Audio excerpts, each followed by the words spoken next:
वैसे आप सब लोग जानते हैं कि ये हिंदू नववर्ष महोत्सव जो अपना हिसार में अब स्थापित हो चुका है और हिसार ही नहीं संपूर्ण हिसार का एक प्रतिष्ठित कार्यक्रम हो चुका है जो कि वर्ष प्रतिपदा हिंदू नववर्ष पर आयोजित होता है। और हिसार की ये नववर्ष आयोजन समिति पिछले 8 से अधिक वर्षों से हिसार में ये कार्यक्रम कर रही है। आरंभिक कई वर्षों में घर घर जाकर कैलेंडर बांटे गए, अन्य अन्य गतिविधियों से किया गया और पिछले 6 वर्षों से लगातार ये महोत्सव बहुत विशाल और भव्य स्तर पर मनाया जा रहा है। इस बार भी कुछ अलग और भव्य कार्यक्रम करने की हिसार की जनता ने योजना बनाई है। तो 22 मार्च रविवार को नई नाज मंडी स्थित प्रांगण में नई नाज मंडी के मंदिर के सामने यह कार्यक्रम होगा और यह कार्यक्रम इस बार अनेक गतिविधियों इसमें सम्मिलित रहेंगी। जैसे प्रातः 6 बजे भगवा ध्वज यात्रा रहेगी जिसमें श्याम प्रेमियों ने योजना बनाई है। अब तक 2000 से अधिक ध्वजाएं बुक हो चुकी हैं और वो ध्वजाएं भी बड़ी दिव्य ध्वजाएं हैं, विशेष रूप से राजस्थान से ऑर्डर से बनवाई गई हैं। ध्वजा के मध्य विष्णु तिलक अंकित है। ध्वजा यात्रा रहेगी, उसके बाद धर्म सभा रहेगी जिसमें बड़ा आनंद का विषय है कि विश्व हिंदू परिषद के केंद्रीय मंत्री श्रीमान अम्बरीश जी स्वयं इसमें रहने वाले हैं और हरियाणा प्रांत के प्रांत प्रचारक RSS श्रीमान सुरेंद्र पाल जी रहने वाले हैं।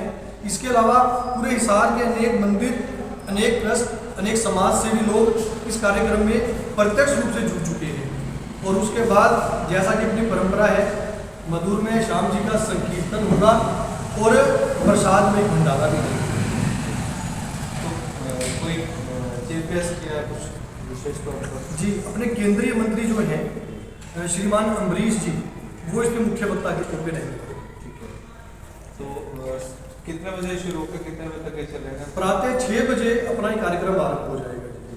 वैसे इस बार वर्ष प्रतिपदा 19 मार्च को यानी कि चैत्र शुक्ल एकम 19 मार्च से अपना हिंदू नववर्ष लग रहा है, लेकिन इसका उत्सव हम मना रहे हैं 22 मार्च को। देखिए, अपने यहाँ हिंदू नववर्ष 9 दिन मनाने की परंपरा है, नवरात्रों के रूप में, माँ शक्ति की आराधना के रूप में। और आपको जान के गर्व भी होगा, नववर्ष मनाने की परंपरा ये भारत ने दुनिया को दी है। हम भारतीय हिंदू लोग 9 दिन तक मनाते हैं। हमें देखकर दुनिया भर के राजाओं ने, लोगों ने अपने अपने कैलेंडर पंचांग आरंभ किए और चीन इसमें बहुत आगे निकल गया सेलिब्रेशन में। हम लोग 9 दिन तक सेलिब्रेट करते हैं, लेकिन चीन जो है अपने नववर्ष को 40 दिन तक उत्सव मनाता है। और उसने कैसे कैश किया है अपनी संस्कृति को।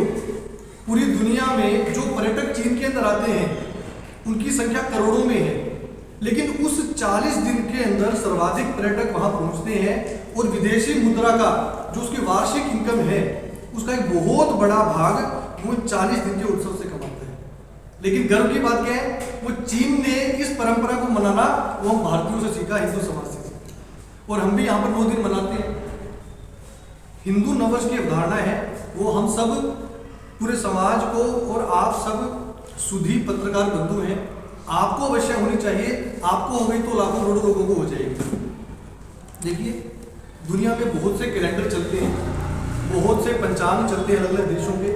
वैज्ञानिक आधार पे सबसे सटीक पंचांग, सबसे सटीक कैलेंडर जो कि प्रकृति के अनुसार है वह भारतीय पंचांग है, जिसे हमारे मंदिर में बैठे हुए सरल से जो पुजारी पंडित अर्चक अपना पंचांग देख के आपको कैलेंडर बताते हैं, वह सबसे सटीक है। नासा के अंदर भी संस्कृत के टीचर्स अपॉइंट किए जाते हैं ताकि वो भारतीय ग्रंथों का अध्ययन करके काल गणना की सूक्ष्म तक गहराई तक जा सके। और ये काल गणना किसने दी है? ये भारतीय पंचांग ने दी है, भारतीय संस्कृति से। जैसे पृथ्वी घूमती है अपने अक्ष के चारों ओर, अपने अक्ष में तो दिनों रात बनते हैं। पृथ्वी घूमती है सूर्य के चारों ओर तो वर्ष बनता है। सूर्य के पृथ्वी के चारों ओर चंद्रमा घूमता है तो पक्ष यानी कि फोर्टनाइट यानी कि महीना बनता है। इस आधार पे बात करें तो केवल भारतीय पंचांग है जो सबसे सटीक